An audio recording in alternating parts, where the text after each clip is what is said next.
Cette vidéo vous présente la fonction recherche V. Cette fonction permet de récupérer des informations dans un tableau à partir d'une valeur de référence. Donc ici j'ai mis un numéro de facture et je veux récupérer le nom, savoir si la facture a été payée dans ce tableau. Donc je vais lui demander d'aller rechercher mon 202002 dans les numéros de facture et de récupérer le nom et savoir si la facture a été payée ou pas. Pour ça, dans cet exemple-là, j'utilise la fonction recherche V. Recherche V s'utilise de la manière suivante. Je recherche cette valeur-là dans l'ensemble du tableau, mais en fait ça sous-entend dans la colonne la plus à gauche du tableau. Et une fois que j'ai retrouvé la valeur dans la colonne la plus à gauche, je lui indique ce que je veux afficher comme résultat. Donc si je veux afficher le nom, je lui dis que ce nom est dans la deuxième colonne du tableau, puisque là c'est la deuxième colonne. Je vais taper vrai si je veux une correspondance approximative, c'est-à-dire que si Excel ne trouve pas la référence que j'ai tapée dans le numéro de facture, il va rechercher la facture qui a le numéro inférieur le plus proche pour m'afficher un nom.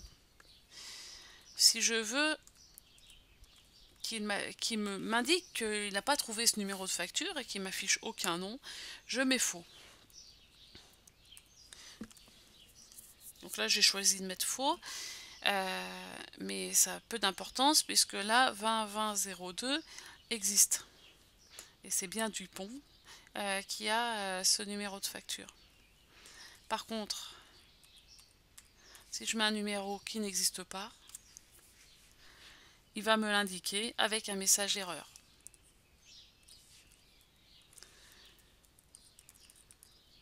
Je fais de même pour récupérer l'information de savoir si la facture a été payée ou pas, et je fais recherche la facture dans la première colonne de la plage que je viens de lui montrer. L'information facture payée ou non se trouve dans la 1, 2, 3, 4e colonne. Et puis, s'il ne trouve pas le numéro de facture, je vais plutôt lui dire de me mettre un message. J'ai donc là fait deux fonctions recherche V. Alors on va aller regarder comment ça marche. La fonction recherche V permet de rechercher une valeur dans une liste triée ou non, contrairement à la fonction recherche où la liste doit être triée.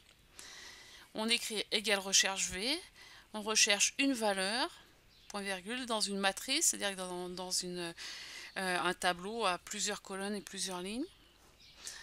On lui indique ensuite le numéro de colonne dans laquelle est le résultat qu'on veut afficher à l'aide de la fonction recherche V. Donc là j'avais mis 2 pour dire que je voulais le nom du client qui avait eu cette facture, parce que le nom était dans la deuxième colonne. Et j'indique enfin si je veux une valeur approximative ou pas. Si valeur proche est vraie, la fonction renvoie la valeur exacte spécifiée dans valeur, ou la valeur immédiatement inférieure à valeur si celle-ci n'existe pas. Si valeur proche est faux, la fonction recherche renvoie exactement la valeur recherchée, ou dièse sura si aucune valeur ne correspond. L'avantage de la fonction recherche V par rapport à la fonction recherche, c'est que si je mets valeur proche faux, alors je n'ai pas besoin de trier mon tableau par référence de facture pour l'exemple que je présentais. Donc avec la fonction recherche, on devrait trier le tableau par les listes de factures. Avec recherche V et valeur proche faux, on n'est pas obligé.